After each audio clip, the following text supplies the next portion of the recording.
Temanya terkait ketegaran Zainab binti Rasulullah di Makkah setelah Ghazwah Badar. Ya, sumbernya dari kitab Sirah Nabawiyah Ibnu Hisham.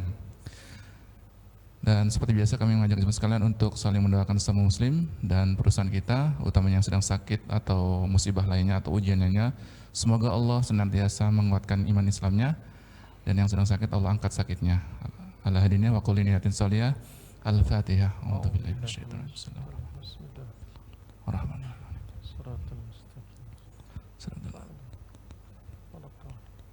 Amin amin ya rabbal alamin. Terima kasih. Jazakumullah khairan. Wassalamualaikum warahmatullahi wabarakatuh. Bismillahirrahmanirrahim. Assalamualaikum warahmatullahi wabarakatuh. Innal hamdalillah nahmaduhu wa nasta'inuhu wa nastahdi wa natubu ilaih. Wa na'udzu billahi min syururi anfusina wa sayyiati a'malina. Man yahdihillahu fala mudhillalah wa man yudlilhu fala hadiyalah. Asyhadu an la ilaha illallah wahdahu la syarikalah wa asyhadu anna Muhammadan abduhu wa rasuluh la nabiyya ba'dah. Allahumma fassalli ala sayyidina Muhammadin wa ala alihi wa ashabihi ajma'in, amma ba'd. Alhamdulillah, segala puja dan puji milik Allah subhanahu wa ta'ala. Salawat dan salam tak lupa kita panjatkan kepada junjungan kita Nabi besar Rasulullah Muhammad sallallahu alaihi wasallam wa ala alihi wa sahbihi ajma'in, amma ba'd. Alhamdulillah, segala kesempatan yang Allah berikan untuk kita duduk dan iktikaf di masjid ini barang beberapa menit adalah suatu kenikmatan yang harus kita syukuri, terutama di masa di mana ruang gerak kita masih cukup terbatas. Kita masih harus bekerja dari rumah sebagian kita, dan mungkin kita kehilangan handai taulan selama pandemi kemarin. Mudah-mudahan hiruk pikuk kehidupan tidak menghilangkan rasa syukur kita kepada Allah Subhanahu wa taala. Alhamdulillah, di Masjid Nurut Taqwa ini kita difasilitasi untuk bisa ngaji setiap ba'da zuhur. Alhamdulillah, karena ngaji itu sekarang mahal, sulit ya. Mahalnya itu maksudnya sulit, mahal waktunya. Sehingga kalau ada kesempatan, mudah-mudahan kita bisa duduk sejenak sekaligus mengevaluasi diri kita di awal bulan Dzulqa'dah ini ya. Bulan Syawal sudah lewat. Artinya kesemangatan kita untuk beribadah yang kemarin begitu menggebu-gebu di Ramadan, mudah-mudahan tidak sirna. Karena sebentar lagi masuk Dzulhijjah, bulan yang banyak ditunggu karena hampir 2 tahun kita tidak melaksanakan atau tidak memberangkatkan jamaah haji. Jadi syukur kita ini memang harus banyak. Yang nunggu ngantri perlu bersabar, dan itu bagian dari syukur kita. Yang ngaji duduk di sini menahan kantuk, itu juga bagian dari syukur kita. Jadi nanti besok ditanya Allah, apa bentuk rasa syukurmu? Ngantuk-ngantuk saya tetap duduk di sini ya Allah. Itu. Kalau yang enggak ngantuk lebih dahsyat lagi kan, berarti Masya Allah, menggantikan waktu istirahatnya dengan ta'lim. Ini merupakan insya Allah salah satu bentuk syahadah kita, persaksian kita bahwa kita ini adalah kaum muslimin, bagian dari umat Islam. Nah, tema kita hari ini adalah tema terkait dengan sirah nabawiyah, kehidupan Nabi Muhammad SAW, khususnya anak baginda Rasul, yaitu Zainab binti Muhammad Rasulullah SAW radhiyallahu anha. Kita tahu di dalam pertemuan sebelumnya yang saya maksud ini adalah beberapa bulan sebelum Ramadan. Ya, karena beberapa kali kita ada kajian-kajian selingan ya, sejarah Indonesia, sejarah Islam di Indonesia. Itu terakhir halaman 109, jilid ketiga, kitab Ar-Raudul Unuf wa ma'ahu Lisiratin Nabawiyah li Ibni Hisham. Jadi tadi sudah dijelaskan oleh Pak Eko bahwa kita kembali kajiannya ke sini gitu ya. Nah, terakhir kita membahas ini, Rasulullah SAW melepaskan Abul As, suami dari Zainab binti Rasulullah SAW, Sayyidah Zainab kalau mau lengkapnya. Dilepaskan oleh Nabi karena dia statusnya tawanan. tawanan perang Badar. Dilepaskan karena waktu mau ditebus itu ada kalung yang pernah Rasulullah SAW dulu belikan untuk Bunda Khadijah. Bunda Khadijah memberikannya kepada Sayyidah Zainab, anak tertua Nabi SAW, anak sulung dari yang perempuan. Kemudian ketika menikah ini merupakan salah satu di antara barang-barang pusaka lah, katakanlah begitu ya. Rasulullah tidak mengkultuskan barang-barang ini, tetapi ada barang pusaka yang ketika Rasulullah lihat ditumpukan barang yang dipakai untuk menebus para tawanan itu, Rasulullah langsung bisa melihatnya, mengidentifikasi barang itu. Ya kan? Barang-barang pusaka itu kan begitu. Yang punya pusaka apalah di rumah itu, kalaupun tertumpuk dengan barang lain pasti bisa mencirinya. Maka Rasulullah meminta sahabat untuk dengan keridhoannya untuk melepaskan, karena barang ini barang penting. Sahabat Rasulullah SAW yang punya hak atas tawanan Abul As itu bukan hanya mengembalikannya, menggratiskannya. Ibarat udah Rasulullah, mana ridhomu ya Rasulullah, di mana ridhomu kami di situ cari. Jadi mentalnya itu mental mencari ridho, bukan mencari untung. Makanya keji sekali kalau ada orang yang mengatakan bahwa orang kaum muslimin berangkat berperang mencari ghanimah. Ghanimah itu bukan yang dicari, kalau dicari ghanimah pasti dapat, tapi belum tentu dapat ridhonya Allah. Jadi mereka mengembalikan itu, makanya kisah ini berkaitan dengan itu, saya kasih sedikit previewnya gitu ya, supaya nyambung karena sudah beberapa bulan putus. Jadi diriwayatkan oleh Bunda Aisyah radhiyallahu anha, kadang-kadang di radhiyallahu anhuma, ya. Wa kana Rasulullah sallallahu alaihi wasallam qad akhadha alaihi. Jadi Rasulullah waktu membebaskan Al-As, ya, Abul As ini mengambil suatu perjanjian atau ada satu kesepakatan. Di dalam bentuk lain disebutkan atau wa'ada Rasulullah sallallahu alaihi wasallam dzalika an yukhalliya sabili Zainab. Jadi waktu dibebaskan itu kata Nabi, kau dibebaskan dengan sempurna, dengan bebas tanpa ada tebusan sedikit pun. Apa kira-kira yang sepadan dengan itu? Kebaikan apa? Jadi Rasulullah selalu mendorong orang itu untuk melakukan kebaikan. Ya. Rasulullah lebih sering memberikan motivasi untuk melakukan kebaikan. Maka Abul As mengatakan kepada Nabi, saya akan mempermudah, memfasilitasi, memastikan agar putrimu, istrinya dia, Zainab, dia musyrik, Zainab muslimah. Jangan tanya kenapa ini kok bisa musyrik sama, nanti jadi kasus lagi, cerita lagi nanti, sekarang kan lagi ada musim begitu. Ini sebelum surah Al-Baqarah ayat 221 turun. Ya, sebelum turun itu. Kan setelah turun itu kemudian Allah Subhanahu wa taala berfirman, "Wala tankihul musyrikati hatta yu'min." Janganlah kalian nikahi orang musyrikah sampai dia beriman. Wala amatum mu'minatun khairum min musyrikatin walau a'jabatkum. Ya. Seorang budak yang muslimah, ya, seorang budak yang mukminah itu lebih baik daripada seorang musyrikah walaupun parasnya membuat kalian takjub. Dalam Al-Quran seperti itu. Wala tunkihul musyrikina hatta yu'minu, dan janganlah kalian nikahkan perempuan-perempuan muslimah kepada laki-laki musyrik sampai dia beriman. Kemudian Allah mengatakan, wala 'abdun mu'minun khairum mim musyrikin walau a'jabakum.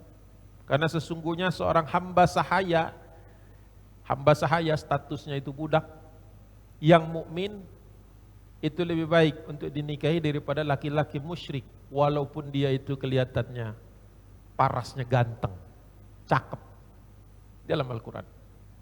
Tapi kita tahu para ulama ahli tafsir merunut bahwa ayat ini turun terkait dengan peristiwa di mana Abdullah bin Rawahah, berarti itu sudah jauh dari Badar, memukul salah seorang budak perempuannya. Maka keluarlah ayat ini. Jadi bukan berkaitan dengan kenapa Rasulullah kemudian meminta Zainab dan Abul As ini berpisah. Karena waktu itu masih boleh. Waktu itu masih boleh. Nah, saya kembali lagi kepada hadis tadi. Ya. Jadi Rasulullah SAW bertanya kepada Abul As, kira-kira apa yang sepadan dengan pembebasan tanpa syarat ini? Kata dia, saya akan bebaskan putrimu untuk kembali kepada ayahnya di kota Madinah. Jadi terpisah kota. Rasulullah ketika hijrah membiarkan Zainab dan Abul As dalam satu rumah tangga. Ketika pecah perang Badar, Abul As ikut berperang, tertangkap dia jadi tawanan. Tapi dilepaskan Nabi walaupun Sayyidah Zainab ini mengirimkan kalung pusakanya itu untuk menebus suaminya yang musyrik tadi. Maka sekarang kondisinya Rasulullah melepaskan Abul As kembali ke Mekah dan dia menjanjikan akan mempermudah urusan tadi. Ya. Urusan pelepasan tadi. Au kana fi ma syarata alaihi fi itlaqihi. Ada juga yang mengatakan bahwa ini syaratnya, salah satu syaratnya. Jadi ada 3 versi. Ada yang tanpa syarat, ada yang kemudian janji dari Abul As, ada juga yang merupakan perjanjian kerjasama. Jadi kata Rasulullah, saya bebaskan engkau, tolong kembalikan putriku ke kota Madinah. Ya, begitu. Masya Allah. Begitulah kehidupan sulit ditebak ya, kehidupan kita itu sulit ditebak. Bagaimana lika-likunya, bagaimana masalah yang kita hadapi itu sulit disebut.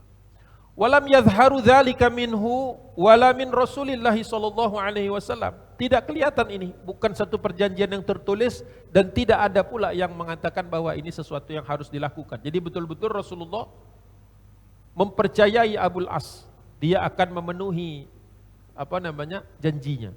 Dan kalau kita melihat ke belakang dulu waktu nikah, yang meminta Rasulullah ridho agar putrinya dinikahi oleh Abul As adalah Bunda Sayyidah Khadijah sendiri. Kata Bunda Khadijah, ya, ridhokan anakmu dinikahi oleh orang ini. Kata dia, ini adalah salah satu yang disebutkan karakternya itu adalah kalau dia berkata dia jujur, persis seperti engkau. Jadi Bunda Khadijah melihat figur Nabi adalah figur yang selalu berbicara jujur sebagaimana gelar Rasulullah sebelum jadi Nabi, yaitu Al-Ami. Jadi akhirnya nikahlah. Ini sebelum Islam, sebelum Rasulullah diangkat sebagai Nabi, sebagai Rasul sallallahu alaihi wasallam.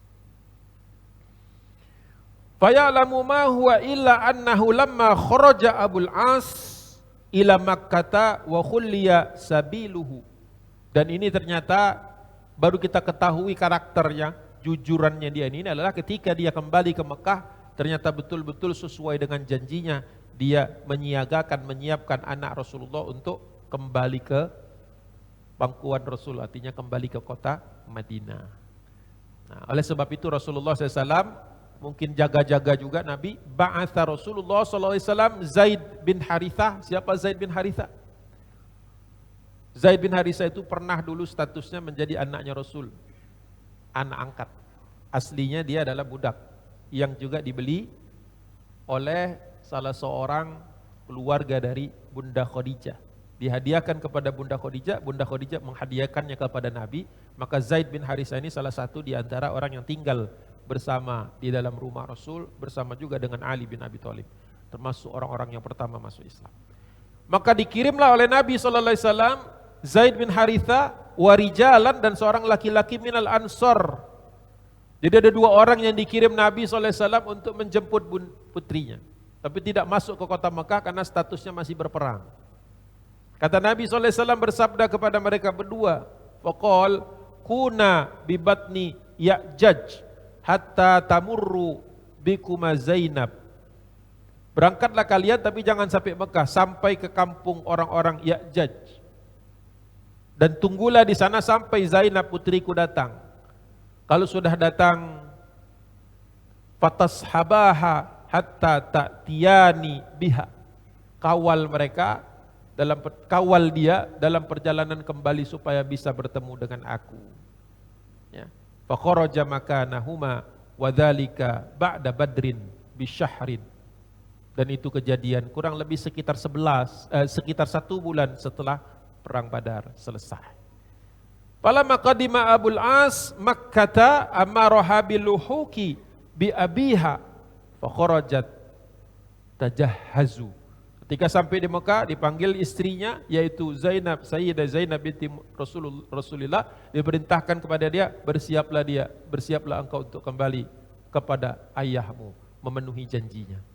Masya Allah. Jadi Bunda Khadijah ini berperan begitu besar ya, bisa melihat karakter orang.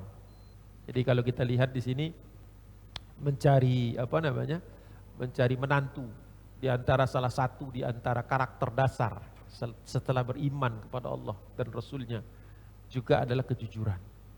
Kejujuran itu adalah istilahnya mata uang yang tidak pernah punah. Kapanpun kita hidup, kalau kita punya kejujuran, berbisnis lancar, bersahabat langgeng, ya, berkarir maju. Perhatikan orang-orang jujur. Walaupun mungkin tidak secepat orang-orang yang culas, tetapi jelas jalannya. Masya Allah. Maka berangkatlah, persiapan tadi dilakukan sebelum berangkat, maka Sayyidah Zainab binti Rasulullah SAW bersiap-siap untuk pulang. Ya, karena ini merupakan salah satu fase kehidupan. Sebelumnya dia harus berkorban berpisah dengan ayahnya, sang Rasulullah. Kali ini dia harus berkorban berpisah dengan suaminya. Karena harus kembali ke kota Madinah atas permintaan Nabi yang disetujui oleh Abul As. Bagaimana perjalanan kehidupan kita? Terkadang ada fase dari kehidupan kita itu yang kita tidak inginkan. Yang mungkin jelas tidak direncanakan. Mana ada orang merencanakan kesulitan, kan enggak ada. Tetapi terkadang di dalam perjalanan hidup kita ketemu kesulitan-kesulitan. Ketahuilah bahwa kesulitan semua itu Allah rancang di depan kita itu supaya kita kuat, supaya kita tegar, supaya kita itu bisa banyak bersyukur. Ya. Jadi jamaah yang dirahmati Allah Subhanahu wa taala, kisah ini adalah kisah ketegaran. Apakah semua ini berjalan mulus? Ternyata tidak. Qala Ibnu Ishaq, fahaddatsani Abdullah bin Abi Bakr qala haddathat an Zainab annaha qalat. Aku mendengar dari Zainab langsung, Zainab binti Muhammad sallallahu alaihi wasallam, bahwa Sayyidah Zainab pernah berkata, "Baina ana atajahhazu bi Makkah lil luhuqi bi abi." Ketika aku sedang bersiap-siap untuk perbekalan dalam rangka kembali ketemu dengan ayahku dalam rangka meninggalkan Mekah untuk bertemu dengan ayahku, laqiyatni Hindun bintu Utbah. Ternyata ketika lagi beres-beres didatangi oleh orang yang paling menyeramkan di Mekah. Siapa yang paling menyeramkan di Mekah itu? Namanya Hindu bintu Utbah. Hindu ini bukan Hindu, agama Hindu bukan. Hindun ya. Ini adalah anaknya Utbah. Utbah bin Rabi'ah itu terbunuh di Badar sebagai bagian dari yang mati dalam peperangan Badar. Suaminya Abu Sufyan yang lolos dari Badar karena waktu itu dia mampu melihat perencanaan Nabi hampir saja disergapkan rombongan tersebut di Badar, maka dia ambil jalan yang lain dan minta bantuan ke Mekah. Maka dari Mekah berangkat pasukannya Abu Jahal. Pasukan Abu Jahal akhirnya ketemu dengan Nabi di Badar. Sedangkan rombongan yang mau dicegat ini, rombongan kafilah dagang ini lolos. Ini orangnya. Tiba-tiba dia datang menemui anak Rasulullah SAW, Sayyidah Zainab, yang sedang packing. Kalau kita itu, ibaratnya kalau lagi jalan, Pak Eko kan sering outdoor kan. Kalau mau kemana-mana pasti packing kan. Ranselnya disiapin, mobilnya disiapin, kalau sepedanya disiapin. Lagi berkemas, tiba-tiba Hindun datang. Apa perkataan Hindun? Faqalat, ya binta Muhammadin, wahai anak Muhammad. Disapanya begitu, wahai anaknya Muhammad. Karena dia tahu ini, ya Rasulullah itu kan secara politik ya berlawanan dengan Mekah. Tapi ini panggilan-panggilan seolah-olah panggilan saudara. Jadi dipanggil oleh Hindun. Ya binta Muhammadin, alam yablughni annaki turidina lilluhuqi qad abiki. Jadi kata dia, apakah benar berita yang sampai kepadaku bahwa engkau ini mau kembali lagi mempersiapkan diri kembali menemui bapakmu di kota Madinah? Dia bertanya begitu. Nah ini jawabannya gimana? Kira-kira. Kira-kira nih, Sayyidah Zainab ini, apa jawabannya? Apa jawabannya kira-kira? Kalau yang mungkin pernah dengar, tahu sudah. Qalat faqultu. Kata Abdullah bin Abi Bakar yang mendengar langsung dari Sayyidah Zainab ketika menyampaikan kisah ini. Aku berkata, ma aradtu dzalik. Saya tak punya niat seperti itu. Dia tidak bilang saya tidak ingin kembali, tidak. Karena itu pasti ingin kembali bertemu ayahnya di Madinah. Tapi dia katakan tidak ada rencanaku untuk itu. Kenapa? Karena rencananya keluar dari kota Mekah. Dia tidak mengatakan bahwa rencananya sampai ke kota Madinah. Kan tidak semua orang keluar dari kota Mekah itu mau ke Madinah. Jadi berpolitik, dia bersiasat di sini. Karena tahu yang nanya ini bukan sembarang orang. Bukan kayak kita ketemu orang di jalan gitu, mau kemana? Mau ke Tanah Abang gitu kan. Ini pertanyaannya didatangi di rumah. Saya dengar, tidakkah salah saya bahwa saya mendengar engkau ada rencana kembali ke kota atau kembali menemui ayahmu? Kata dia, tidak ada rencana saya itu.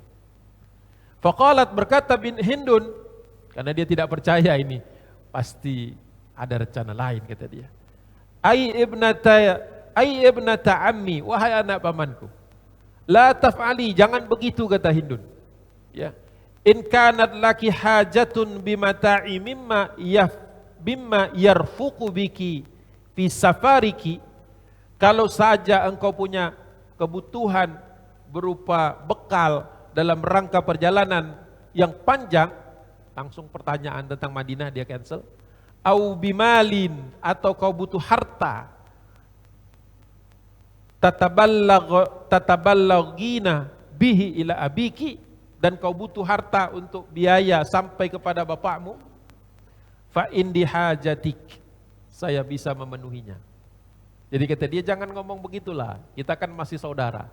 Kalau kau memang betul-betul ingin bertemu dengan bapakmu, perlu biaya, perlu ongkos, ceritakan kepada aku, nanti saya biayailah, saya tutupi kebutuhan-kebutuhan itu. Ya. Sampai dia kemudian menggunakan pepatah Arab, fa innahu la yadkhulu bainan nisa'i ma bainar rijali. Urusan kita di antara perempuan ini tidak harus sama dengan urusan laki-laki. Urusan laki-laki itu maksudnya apa? Suaminya, bapaknya yang bermusuhan dengan Nabi. Kata dia, jadi permusuhan antara laki-laki, kan baru saja perang Badar, itu tidak harus sama dengan urusan kita antara sesama wanita. Jadi Hindun mencoba mengorek-ngorek dan mencoba mencari tahu dan mencoba memastikan bagaimana sebenarnya rencana dari Zainab. Apa jawaban Zainab? Qalat, Sayyidah Zainab berkata kepadanya, wallahi kata dia, demi Allah, ma araha qalat dzalika illa litaf'ala. Oh, ini ngomong sendiri berarti. Setelah Hindun pulang, dia berkata kepada dirinya sendiri, demi Allah, apa yang aku lihat, perkataan, ya, kebaikan, tawaran, ongkos dan sebagainya itu, saya lihat itu hanyalah perkataan biasa. Dia tidak akan melaksanakannya. Dia tidak akan mau membiayai saya. Qalat walakinni khiftuha, akan tetapi aku khawatir dengan perempuan ini. Ya. Fa ankartu an akuna urida dzalika wa tajahhaztu. Sengaja saya tidak beritahu kepada perempuan ini apa yang saya rencanakan, tapi saya kemudian persiapan lagi secara lebih hati-hati. Jadi ternyata Rasulullah SAW telah mendidik Sayyidah Zainab ini dengan sangat baik. Banyak orang bertanya, seperti apa didikan Bunda Khadijah kepada anak-anaknya? Seperti apa pendidikan Rasulullah kepada anak-anaknya, termasuk diantaranya anak-anaknya yang muslimah, yang perempuan. Ternyata pendidikannya di sini yang sangat penting untuk kita pelajari, bahwa jangan terlalu gampang menceritakan rencana-rencana.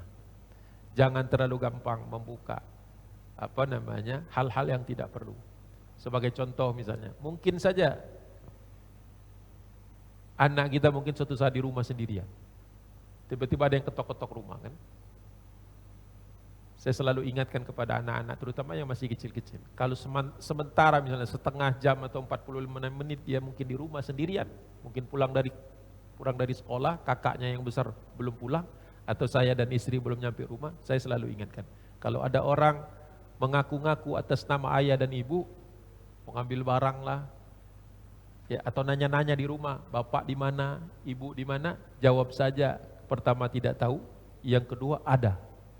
Karena kalau ditanya mana bapakmu ada, ada. Jangan bilang gak ada di rumah, bilang aja ada. Kenapa? Karena bapakmu masih hidup. Mungkin dia di kantor. Gak usah ceritakan bapak saya di kantor, ibu saya lagi di kantor, gak perlu.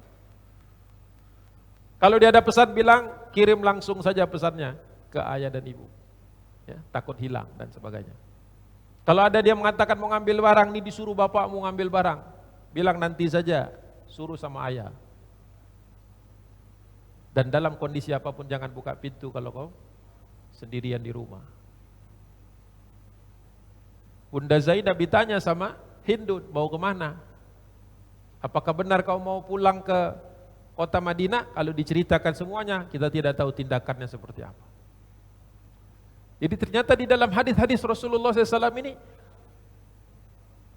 ada pelatihan-pelatihan, ada pendidikan-pendidikan anak untuk supaya mereka tetap aman. Sering sekali kita mendengar berita anak kecil kemudian dibawa pergi, atau anak kecil hilang, atau anak kecil ketika ditemu kok kenapa kau ikut orang tadi? Dia mengaku ini, mengaku itu, mengaku ini. Akhirnya ketemu di mana? Tidak lama, beberapa pekan yang lalu ada anak hilang di Depok, ketemunya di pasar Minggu. Alhamdulillah ketemunya dalam keadaan selamat. Ya. Ini terkait ini saya langsung ingat anaknya Pak Ridwan Kamil, ya. Mudah-mudahan Allah temukan. Saya tidak tahu terakhir itu apakah sudah ketemu belum. Jenazahnya mungkin belum ketemu. Mudah-mudahan kalau Allah turunkan mukjizat mungkin masih hidup. Tapi kalau ternyata sudah meninggal dunia, paling tidak jenazahnya bisa balik, bisa dikuburkan. Mungkin dikuburkan di Swiss atau mungkin dibawa ke Indonesia, Allahu a'lam. Mudah-mudahan keluarganya Kang Emil dalam keadaan sabar, karena kehilangan anak itu berat. Ya. Apalagi anak sulung, anak yang sudah dewasa, sudah besar. Nah, kembali lagi jamaah yang dirahmati Allah Subhanahu wa taala. Ketika ada pertanyaan-pertanyaan berat terkait kemudian pertanyaan-pertanyaan itu bisa menyebabkan suatu kondisi yang membahayakan, maka latihan anak kita. Tidak perlu mereka berbohong, tapi tahu bagaimana bicara dan seperlunya. Ya. Termasuk juga kalau di jalan kita jangan suka nelpon-nelpon, ya. Atau misalnya kita ditelepon, ya. Tentu kita cerita di jalan bahwa di rumah sendirian, tidak ada teman. Orang tua lagi, tidak perlu teriak-teriak kencang. Bahwa orang tua lagi misalnya lagi tugas di luar kota, di rumah sendirian, itu nanti tinggal diikuti aja sama orang. Oh, ini dia rumahnya, dia sendirian. Hati-hati ketika kita berbicara di tempat publik. Ya. Jadi kalau bisa masalah sensitif cukup diketik saja, tidak perlu secara verbal. Jadi ketika ditanya sama Hindun ada rencana pulang, gak ada rencana itu. Oh jangan begitulah, saya akan siapkan biayanya kalau memang kau perlu. Dipancing-pancing. Anak-anak kan kadang-kadang dipancing, dikasih mainan, dikasih uang, dikasih, pasti mau. Kalau tidak dilatih. Ya, tentu saja ada kemungkinan misalnya ini orang baik ternyata beneran gitu masih keluarga. Ya enggak apa-apa kita nolak orang baik daripada kita nerima orang yang ternyata punya rencana jahat. Ya kan? Kalau nolak orang baik kan tinggal ditelepon nanti, waduh maaf anak saya begini, selesai. Tapi kalau orang jahat gak bisa minta maaf kita. Selesai sudah, entah rumah dikuras atau anaknya dibawa juga, na'udzubillah. Jadi terselip di dalam keterangan-keterangan ini, di dalam hadis-hadis yang terkait dengan kehidupan Nabi Muhammad SAW, dan Rasulullah tidak pernah setelah itu kemudian tidak pernah mengoreksi Bunda Zainab, ya, Sayyidah Zainab, oh nggak boleh ngomong begitu, nggak, Rasulullah biarkan. Dan ini merupakan salah satu rahasia yang mungkin sampai dengan saat ini, mengapa putri-putri Nabi Muhammad SAW semuanya terjaga, semuanya masuk Islam, semuanya kuat di dalam Islam dan tidak pernah mengalami kemuskilan, ya, permasalahan-permasalahan. Masya Allah. Masih ada waktu Pak Eko? Masih? Oke. Ada tanya jawab atau gimana nanti rencananya? Ya baik, kalau ada yang mau tanya jawab, mau nanya sekarang dulu karena khawatir nanti mepet waktu. Mungkin mau balik kerja. Kalau ada pertanyaan silakan. Kalau terkait dengan status pernikahan Zainab dan Abul As itu tidak pernah diceraikan sama Nabi sallallahu alaihi wasallam. Karena kisah ini terjadi sebelum turunnya ayat 221 surah Al-Baqarah. Sebagian ulama bahkan mengatakan ini larangan menikah untuk orang musyrik. Baru di zaman Umar bin Khattab menjadi khalifah, baru disamakan musyrik itu dengan ahlul kitab. Tadinya sempat ada perbedaan. Itu hadis dari Ibnu Umar mengatakan bahwa orang paling musyrik adalah orang yang mempersekutukan Allah. Makanya kemudian Umar mengambil ijtihad bahwa larangan di dalam surah Al-Baqarah itu 221 itu termasuk juga ahlul kitab. Ya, dan banyak perbedaan lagi yang lainnya. Kalau tentang status itu mudah-mudahan sudah clear. Saya ingin mengangkat tentang bagaimana kehati-hatian. Ya. Nah setelah itu tentu saja, kalau tidak ada pertanyaan kah? Kalau tidak ada saya tuntaskan 5 menitan lagi ya. 15 menit lagi, masih banyak waktunya. 10 menit. Tadi 5 naik 15 turun 10, kayak nawar kita ya. Oh, kita nawar-nawar. Mudah-mudahan yang masih bisa duduk di sini karena mungkin mudah-mudahan bisa maksimal ya, kita teruskan saja. Falamma faragat bintu Rasulillah sallallahu alaihi wasallam min jihaziha, setelah selesai persiapan anaknya Rasulullah yang bernama Zainab tadi, bintu Muhammad sallallahu alaihi wasallam, qaddama laha hamuha Kinanatu ibnu Rabi. Kemudian ternyata karena tidak tega juga Abul As tadi, maka dimintalah untuk dikawal oleh masih saudaranya, masih iparnya ya, masih saudara dari Abul As tadi, namanya Kinanah bin Rabi, akhu zaujiha, saudara dari suaminya ya. Dinaikkan ke atas unta ba'iran farakibtuhu wa akhadha qausahu wa kinanatahu thumma kharaja biha naharan yakudu biha. Siang hari kemudian dinaikkan ke atas unta, sudah dipersilahkan di atas unta. Di atas untanya itu ada rumah. Kalau kita mungkin pernah lihat gak unta yang di atasnya ada rumah-rumahan, itu ada atap. Nah itu dinaikkan seperti itu, khusus biasanya untuk perempuan. Kalau laki-laki langsung naik aja di atas pelananya atau di kain ya, diletakkan di atas itu. Mungkin kalau yang belum pernah naik unta susah bayangkannya. Tapi ada unta yang atasnya itu ada rumahnya ya. Haudij namanya, bahasa Arabnya haudij ya. Kalau bahasa Indonesia saya tidak tahu apa itu. Rumah unta tuh. Kalau rumah unta takutnya keliru dengan apa namanya? Keliru dengan apa namanya? Kandangnya gitu ya. Nah, bayangkan unta di atasnya itu ada rumah-rumahnya itu. Haudij ya. Haudij laha. Jadi dinaikkan ke atas sana, kemudian adik iparnya itu yang bernama Kinanah, kita namanya sama dengan Kinanah. Ya, Kinanah itu kan aslinya kalau bahasa Arab artinya wadah busur, wadah anak panah itu namanya Kinanah. Tapi namanya juga sama, jadi bingung kadang-kadang. Jadi dia bawa panah, bawa busur, karena memang perjalanan itu kadang-kadang ketemu hewan buas dan lain sebagainya, maka dikawal sama dia.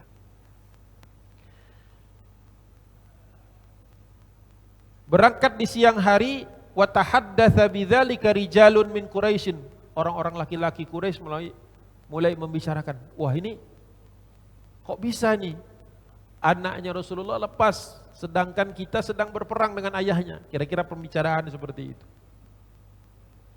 Fakharaju fi talabiha, berangkatlah mereka menyusulnya, mengejar rombongan ini tadi, hatta adrakuha bidhitua, sampai di satu tempat namanya Dhitua atau Dhutua, terkejar rombongan ini. Masya Allah ya, mulai berdebar-debar ini karena Bunda Sayyidah Zainab bersama iparnya tadi ya belum sempat ketemu dengan rombongan yang dikirim Nabi, yaitu Zaid bin Harisah dan orang Ansor tadi.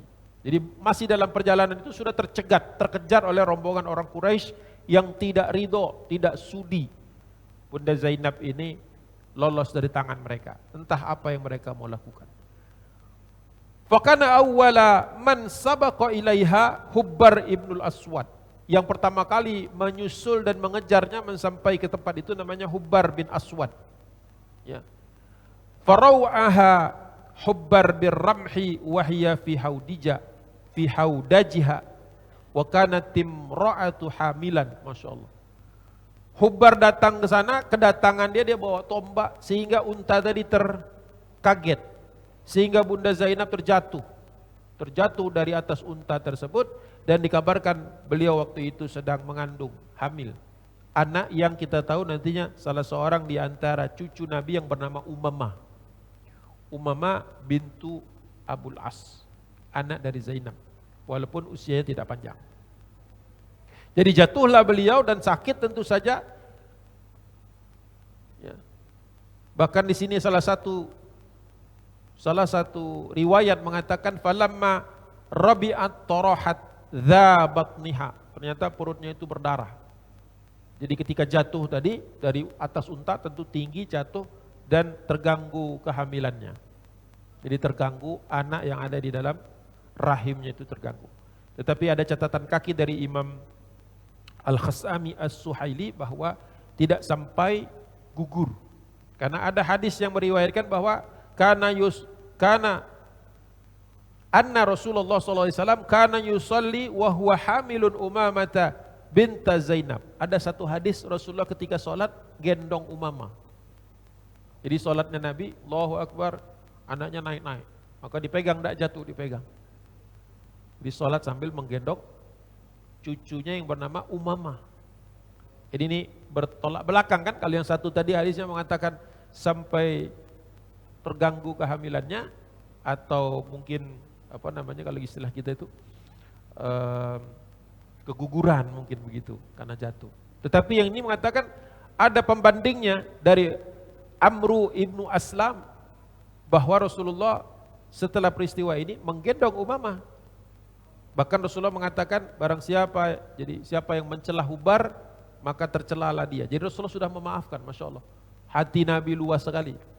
Anaknya dizalimi, cucunya hampir keguguran, tapi Rasulullah bisa memaafkan Hubar. Ya. Ini juga mungkin sisi akhlaknya Rasul sallallahu alaihi wasallam. Ya. Masya Allah.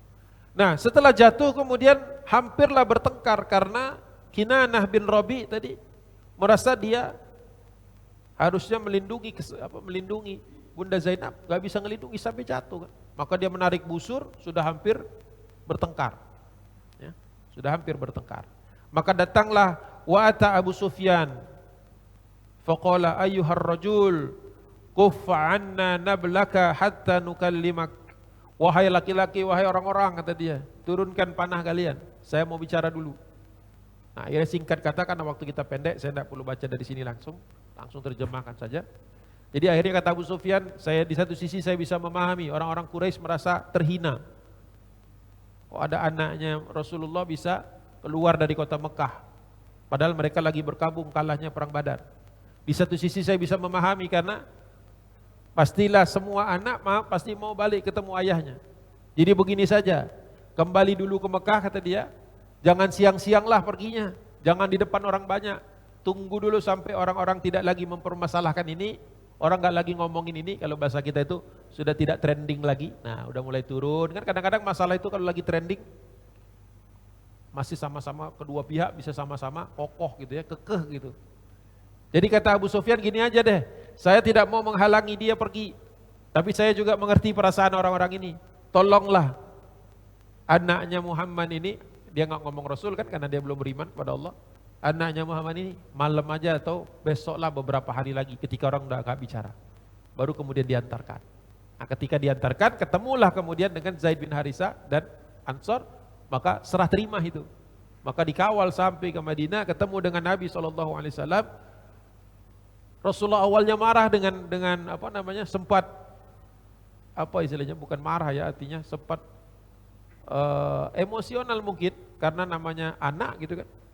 Mungkin setelah dicek ternyata kandungan masih bagus, maka hilanglah amarah Nabi SAW atau emosi Nabi turun.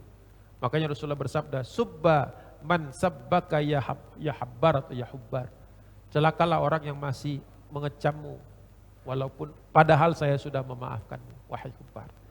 Nah, ini kisah pendek tentang Zainab binti Rasulullah. Ada 3 informasi, ada 3 kesimpulan yang harus kita bawa. 1, kehidupan kita itu tidak selamanya mulus-mulus saja, tidak selamanya asik-asik aja, pasti ada juga 1-2 kali atau mungkin lebih di mana kita harus menghadapi masalah. 2, tegar kita menghadapi masalah, jangan kita mundur, yakin bahwa Allah Subhanahu wa taala pasti punya rencana. Ya, kita selalu meminta kepada Allah keselamatan, as'aluka anil afiyah, minta keselamatan. Dan yang ketiga, Semarah-marahnya kita jangan sampai dendam kesumat. Ya. Belum apa-apa kita dibandingkan pengorbanan Rasul sallallahu alaihi wasallam. Jadi ya kalau ada orang salah-salah dikit ya, mungkin pada saat itu kita kesel, tapi bukakan pintu maaf. Karena memaafkan ini sebenarnya bukan untuk yang melakukan kesalahan, tapi untuk kita sendiri. Karena kalau kita simpan rasa kesel itu terus-terusan, capek dan berat, ngabisin energi.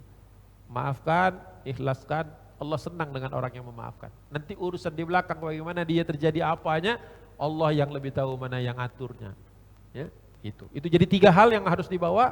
Mudah-mudahan siang hari ini walaupun agak sedikit mendung, mudah-mudahan hati kita tetap cerah. Mudah-mudahan Allah Subhanahu wa taala ampuni kita. Billahi taufik wal hidayah. Assalamualaikum warahmatullahi wabarakatuh. Baik, mari kita tutup dengan doa kafaratul majlis. Subhanakallahumma wa bihamdika asyhadu an la ilaha illa anta astaghfiruka wa atubu ilaik.